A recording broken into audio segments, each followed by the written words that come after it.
Movie शुरू होती है पेरिस में, जहां सैम एक पार्टी में आता है जो उसकी एक्स गर्लफ्रेंड होस्ट कर रही होती है। पर वो यहाँ पार्टी एंजॉय करने नहीं, बल्कि अपने पुराने टेप्स वापस लेने आया होता है। उसकी एक्स उससे बोलती है कि थोड़ा वेट करे क्योंकि वो मेहमानों में बिजी है, इसलिए सैम को कुछ वक्त के लिए ऑकवर्ड फील करते हुए बैठना पड़ता है। जब उसका इंतजार करते करते पेशेंस खत्म होने लगता है तो सैम उससे पूछता है कि उसके सामान का एग्जैक्ट प्लेस बता दे, वो खुद ही ले लेगा। एक्स उसे एक ऑफिस तक गाइड करती है और बोलती है कि वहीं रुक जाए, बाद में कामली बात कर लेंगे।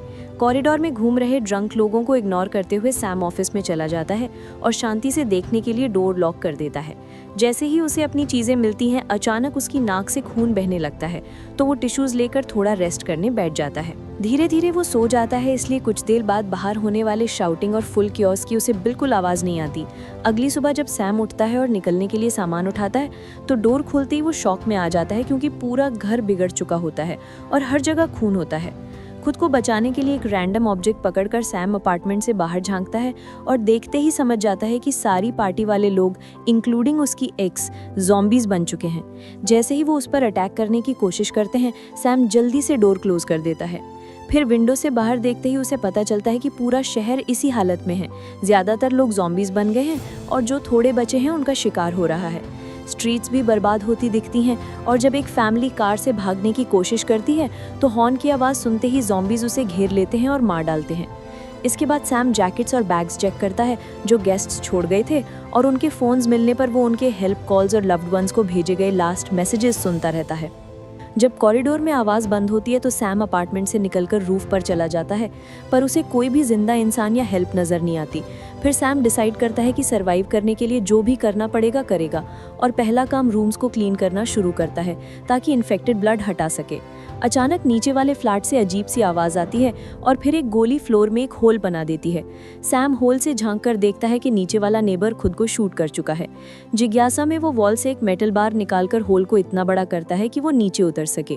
ओल्ड मैन को ब्लैंकेट से कवर करके वो दूसरे बॉडी चेक करता है और समझता है कि पहली आवाज़ उस आदमी की अपनी इन्फेक्टेड वाइफ को शूट करने की थी, और फिर गिल्ट से वो खुद को मार लेता है।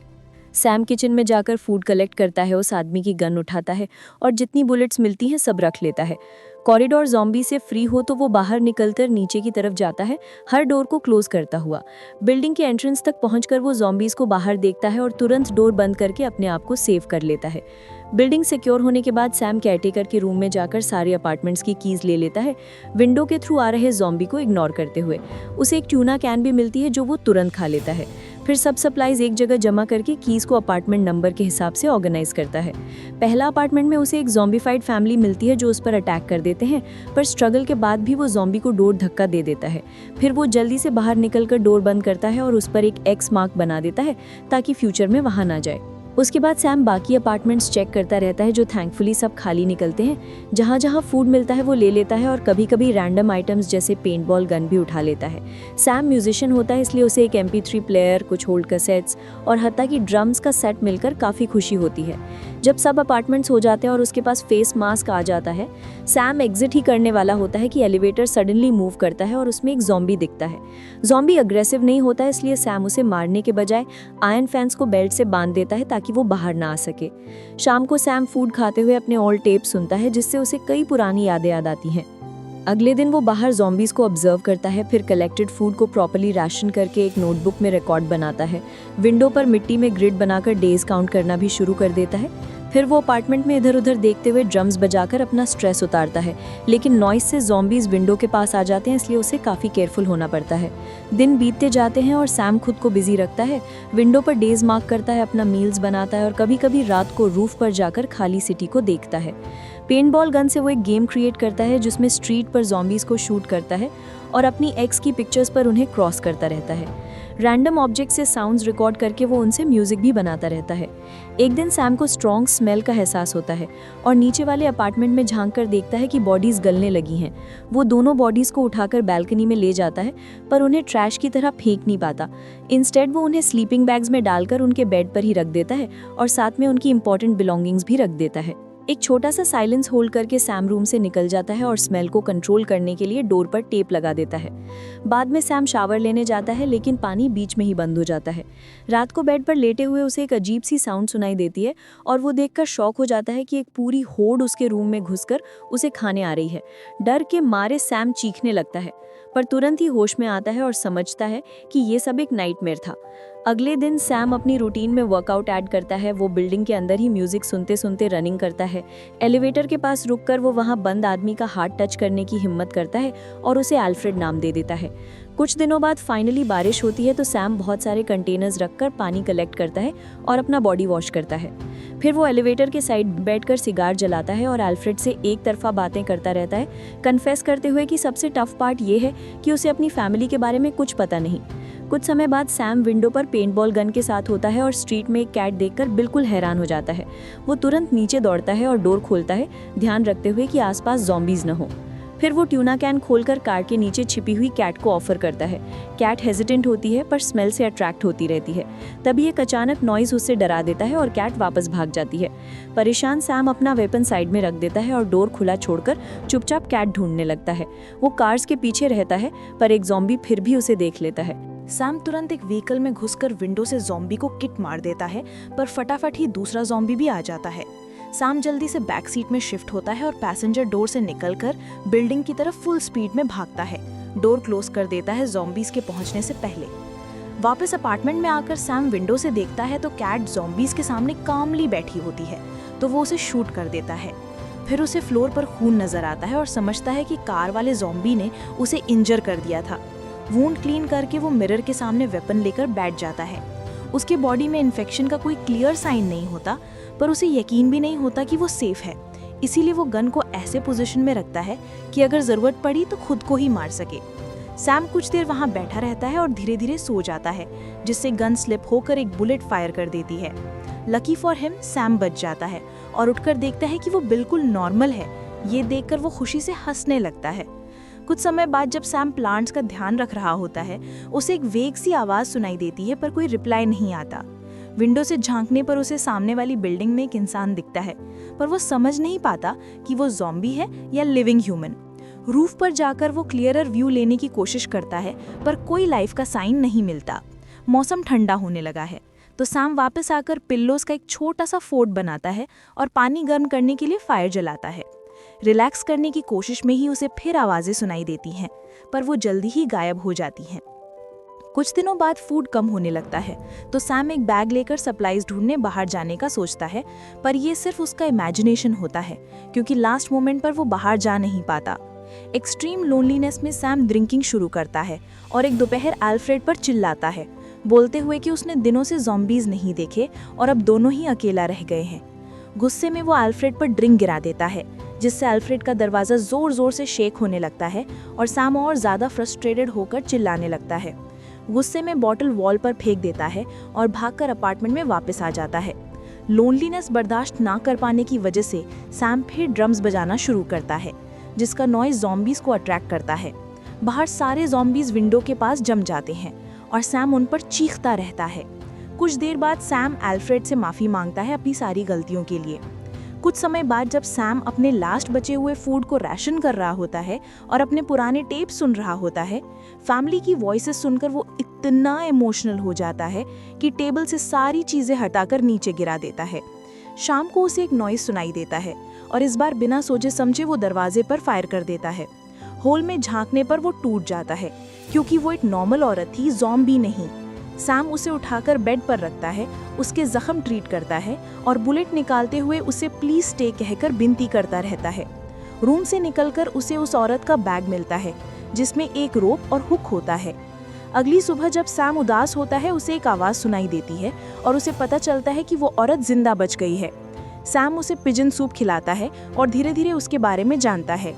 उसका नाम सारा है और वो बिल्डिंग्स के बीच जंप करके अपना सर्वाइवल मैनेज करती रही थी। उसने कभी कभी कुछ सर्वाइवर्स को अलग अलग अपार्टमेंट में छुपे हुए देखा था, पर उनमें से ज़्यादा लोग अब पूरा मेंटली डिस्टर्ब्ड हो चुके थे। ज़ॉम्बीज हाइट के मामले में उतने स्मार्ट नहीं होते, फिर भी वो कभी एक ही जगह पर एक हफ्ते से ज़्यादा टिक कर नहीं रही थी।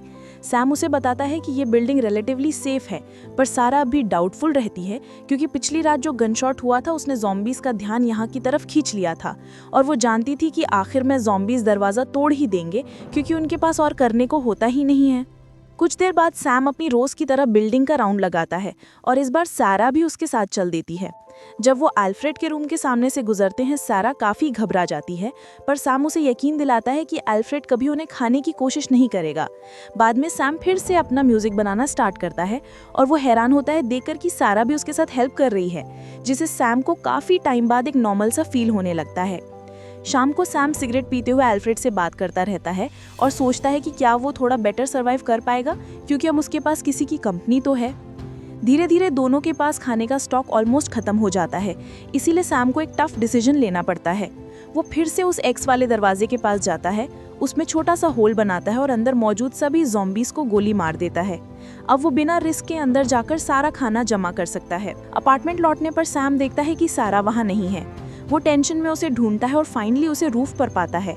वो क्लियरली दूसरी बिल्डिंग में जंप करके निकलने का प्लान सोच रही होती है। सैम उसे रोकता है क्योंकि ये आइडिया उसे बहुत डेंजरस लगता है, पर सारा मना नहीं करती। उसका कहना था कि अगर वो यहीं रुककर वेट करते रहे तो वो धीरे धीरे पागल हो जाएंगे या फिर ज़ॉम्बीज़ किसी दिन दरवाज़ा तोड़ ही देंगे। गुस्से में सारा अपार्टमेंट में वापस चली जाती है।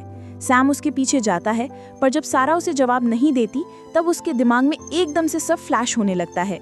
वो याद करता है कि जब वो सारा के वुंड्स ट्रीट कर रहा था तब वो कभी उठी ही नहीं, मतलब सारा तो पहले ही मर चुकी थी और जो भी सैम देख रहा था वो एक हैलुसिनेशन था।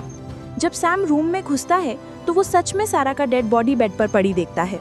सैम उसका हाथ पकड़कर रो पड़ता है, फिर उसे शीट और कैंडल से कवर करके एक इमोशनल गुड बाय देता है। सारा के बैग में उसे एक डिजिटल कैमरा भी मिलता है जिसमें पहले तो सिर्फ उसकी फैमिली की पिक्चर्स होती हैं, पर आगे उसे एक फ़ोटो मिलती है जिसमें सैम रूफ टॉप पर होता है और इससे कंफर्म हो जाता है कि वो प्रेजेंस जिसे वो सामने वाली बिल्डिंग में देख रहा था वो सारा ही थी। अब सैम एक्सेप्ट कर लेता है कि वो मेंटली ब्रेकडाउन की तरफ जा रहा है, इसीलिए उसे यहाँ से निकलना ही होगा। वो अपने पुराने टेप्स को जला लेता है, सारा का बैग उठाता है और छत की तरफ बढ़ता है, पर जाते जाते उसे अल्फ्रेड याद आता है, इसीलिए वो उसे फ्री करने का डिसीजन लेता है। अल्फ्रेड उस पर अटैक नहीं करता बल्कि चुपचाप फॉलो करता है। सैम उसे एक अपार्टमेंट में भेज देता है। तभी जलते हुए टेप स्मोक डिटेक्टर को एक्टिवेट कर देते हैं और फायर अलार्म बज जाता है। ज़ॉम्बीज़ इस मौके का फ़ायदा उठाकर फाइनली मेन डोर तोड़ देते हैं और सैम के पीछे भागने लगते हैं। सैम जितने ज़ॉम्बीज़ को मार सकता है मार देता है, पर जब वो गिरने लगता है तो वो फाइट छोड़कर भागना चूज़ करता है। एलिवेटर खाली मिलता है तो सैम तुरंत अंदर घुसकर गेट बंद कर देता है, ज़ॉम्बीज़ के पकड़ने वाले हाथों को इग्नोर करते हुए। फिर वो एलिवेटर शाफ्ट में चढ़कर एक खाली अपार्टमेंट की तरफ भागता है, पर एक ज़ॉम्बी उसके पीछे आ जाता है। सैम कर्टन्स पकड़कर उस ज़ॉम्बी को पूरी तरह से रैप कर देता है ताकि वो डिस्ट्रैक्ट हो जाए, लेकिन एस्केप करते वक्त एक्सीडेंटली कुछ सामान गिर जाता है जिससे ज़ॉम्बी का ध्यान उस तरफ चला जाता है। सैम तुरंत काउंटर अटैक करता है, उसे 2-3 बार हिट करता है और ऊपर से एक काउच गिराकर उसे ट्रैप कर देता है। फिर वो उस काउच पर चढ़कर वापस अपने स्मोक से भरे अपार्टमेंट की तरफ निकलता है। अंदर ऑलरेडी बहुत ज़ॉम्बीज़ होते हैं, पर धुआं उनकी विजिबिलिटी खराब कर देता है, इसीलिए सैम धीरे धीरे बिना पकड़े गए रूफ टॉप तक पहुंच जाता है। वहाँ वो सारा का हुक यूज़ करके रोप को दूसरी बिल्डिंग की तरफ थ्रो करता है। एक ज़ॉम्बी उसके बिल्कुल पीछे आ रहा होता है तो सैम बिना सोचे समझे जंप मार देता है और वॉल से ज़ोर से टकरा जाता है। कुछ सेकंड्स बाद वो होश में आता है और रिलीफ फील करता है कि वो बच गया, पर एक ज़ॉम्बी विंडो पर आ जाता है, इसीलिए सैम और ऊपर रूफ की तरफ चढ़कर सिटी को देखता रहता है। दूर कहीं से कुछ आवाज़ें सुनाई देती हैं जिससे उसमें एक नई उम्मीद जागती है कि शायद ये किसी सर्वाइवर की वॉइस हो। तो दोस्तों, इसी के साथ ये ज़ॉम्बी मूवी यहीं ख़त्म होती है। अगर आपको वीडियो पसंद आई हो तो चैनल से जुड़े रहिए, और जो लोग और ज़ॉम्बी मूवीज़ की स्टोरीज़ देखना चाहते हैं वो हमारे चैनल की चैनल पेज पर जाकर बाकी सारी एक्सप्लेन्ड वीडियोज़ भी देख सकते हैं।